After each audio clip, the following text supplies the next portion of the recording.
Now, we have been talking about the best performing schools, but there have been some schools that didn't perform so well. Let's focus now on the Gauteng schools. We are now joined by our reporter, Hasina Gori, in studio. Hasina, a very good afternoon to you. So Gauteng, they're third in the province for the 2024 class, receiving 88.4%, behind, of course, KwaZulu-Natal at 89.5%, as well as the Free State at 91%. We saw, of course, that wide-ranging, brief by Minister Siviwe Gwahube in terms of her expectations for some of the provinces in terms of, this particular examination.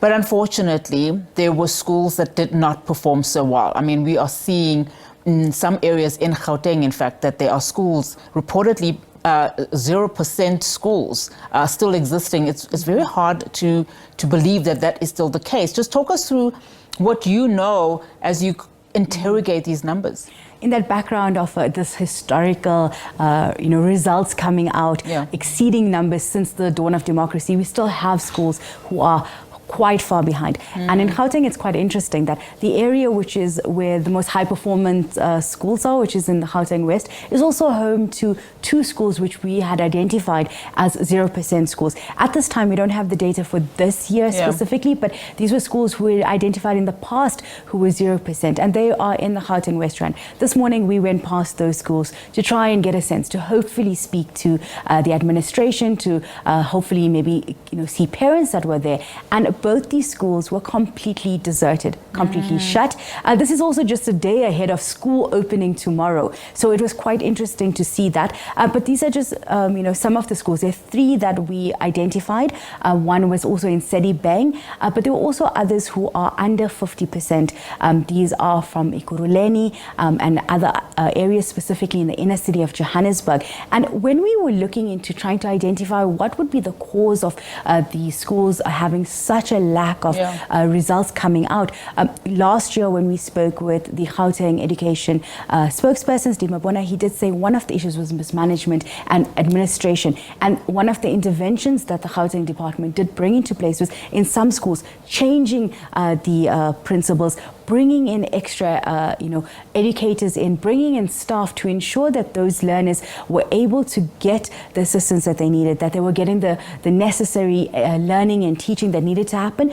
And hopefully now, as we interrogate these numbers further, we can see whether or not there was any change in these specific areas, whether that intervention that the Gauteng department did bring into place. We did see a rise, as you mentioned, they're still holding on to the third position at 88.4%, a rise from, the last year's performance. Also, similar to what we've seen at national, with almost just over 45% of them receiving a bachelor's pass, which is quite interesting. And I think that the MEC did take a jab this afternoon in his briefing earlier today at the GNU, saying those that had criticized the education system for all these years are now praising it and seeing that, there had always been some critics saying that the pass rate being at 30% was a dumbing down of the education system, that it, brought down the integrity of the education system. But now that same GNU lauding and seeing the results of it. So, we're still looking at trying to understand why exactly these schools are at the stage.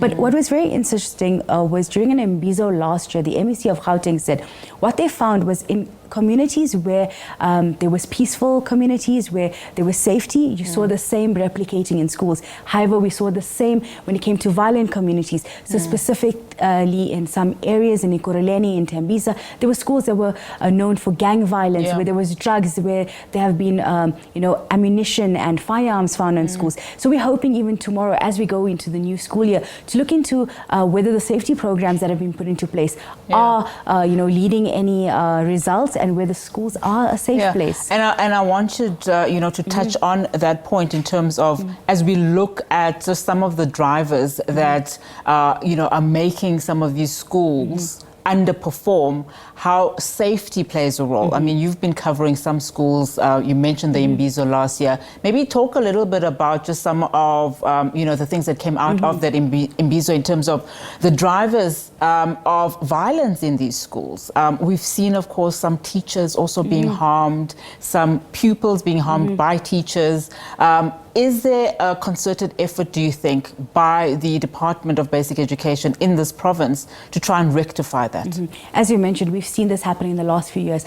Cases of violence within schools, whether it is a pupil-on-pupil violence, whether it is bullying that leads to children, committing suicide and taking their own lives, or whether it is teachers that are perpetuating that violence. And I think that the Gauteng Education Department has done well in identifying the issue. I think they are aware that there is an issue. Whether or not we're seeing the replication of that in actual interventions, it's still some time. I think there's more that needs to be done. But I think it also needs to be a holistic approach that comes from not just the school itself, but a community as a whole, that how our societies and communities, live, then comes into, and we've seen it in certain communities where gangsterism is such a huge issue.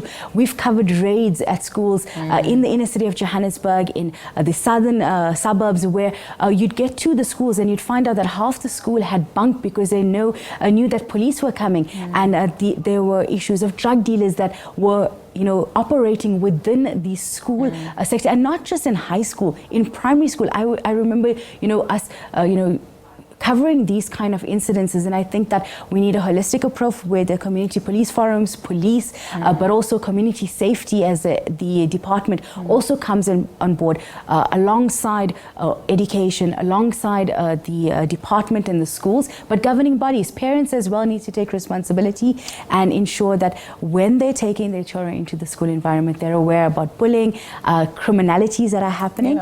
And that this affects then learning and education, because if you are learning in an unsafe environment, how then do you proper study and have all your resources that you need? And of course, one of the things that is concerning, particularly here in Gauteng, is that we saw, cases of drowning at schools, particularly at leadership camps. It is that time, it is summer, schools are, are being opened tomorrow. I would imagine that the leadership team that was selected last year would then be, going away, or whatever the case is. But have there been interventions on that front? I mean, what have you been observing there? Because we've seen one too many school incidents of drowning at leadership camp. When we spoke with the Education Department last year with regards to this, there'd been a tightening of the protocols and how they select these specific camps to ensure that when they are sending the students to these camps, that they ensure that there is the proper lifeguards, the proper emergency services. And I remember one of the last cases, the concerns was that they could not reach emergency services in time to, intervene and save the child, but also that they weren't even designated, first respondents, part of the schooling team that went through. So I think that needs to be looked at again, and also to speak with the governing bodies and parents that when they do select, do they understand where they're sending their children, and that all the necessary protocols were then put into place.